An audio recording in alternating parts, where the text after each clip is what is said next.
Oi, pessoal, tudo bem? Eu tô aqui hoje pra gente falar um pouquinho sobre os fios de sustentação, tá? Quero esclarecer o que são, quais os tempos, as indicações de determinados fios, tá? Então eu vou começar basicamente explicando a diferença e quais os tipos de fios que eu utilizo.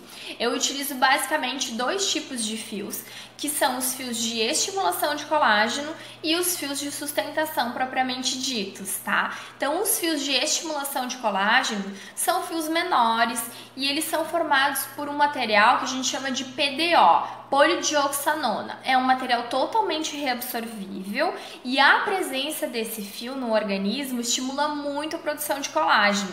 Então, eu vou utilizar ele em áreas onde eu quero uma produção maior de colágeno. Por exemplo, um contorno de face que está começando a ficar flácido, eu posso dispor em todo o contorno da face vários desses fios. Se eu tô com um probleminha de uma ruguinha aqui no bigode chinês, eu posso utilizar vários fios aqui, né? Dispor eles em trama para aumentar mais ainda a quantidade de colágeno produzido e a sustentação desse meu tecido. Então eu posso estar utilizando para rugas, eu posso estar utilizando para flacidez, eu posso estar utilizando para cicatriz de acne, que é uma coisa muito importante. Os resultados são maravilhosos, aliados a outros tratamentos, melhor ainda, tá? E a presença desse material vai fazer com que o meu organismo estimule a produção de colágeno, tá? É como se as células do meu organismo fossem lá e vissem que tem algo estranho no caminho e tentassem reestruturar aquela área produzindo matriz dérmica, tá? Então eu sempre utilizo esses fios na quantidade adequada, com resultados bem legais após alguns meses. O resultado não é imediato, a produção de colágeno ela é imediata, porém esse colágeno deve amadurecer e esse amadurecimento leva um determinado período. Então, para a gente ter esse efeito de sustento, de pele mais durinha, a gente vai ter um tempinho até aí, tá? E o fio de sustentação propriamente dito é um fio formado por ácido polilático e caprolactona. São materiais que foram produzidos para aumentar a durabilidade do fio e, consequentemente, a durabilidade dos nossos resultados.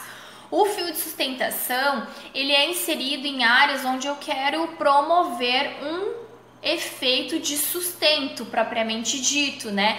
Então, quando a gente sente assim que tá começando a formar um bigode chinês, que nessa área aqui a gente tem aquele famoso bulldoguinho, né? A gente pode estar inserindo fio em planos que deem uma puxadinha.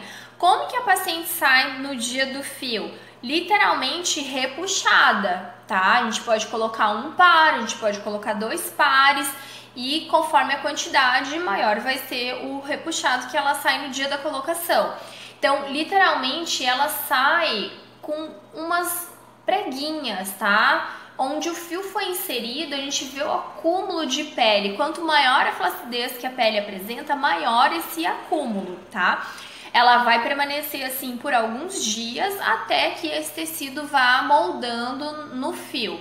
O que acontece? Alguns dias após o fio, a pessoa tem a sensação de que nada aconteceu. Ué, mas cadê aquele repuxado que eu tava, né? Voltou, meu tecido tá caído. Porém, alguns meses depois da colocação desse fio é que vem um melhor resultado. Por quê? Porque o objetivo do fio é fazer estimulação de colágeno e matriz dérmica, né? Outros componentes. Então, se eu coloco o fio, eu tenho que esperar o meu organismo reagir da mesma maneira dos fios de PDO. Por isso que, às vezes, a gente tem a sensação de que, eu coloquei um fio de sustentação, mas não foi legal, o resultado não foi bom. Nós vamos ter que observar após cerca de 4, 6 meses como está a área da colocação do fio,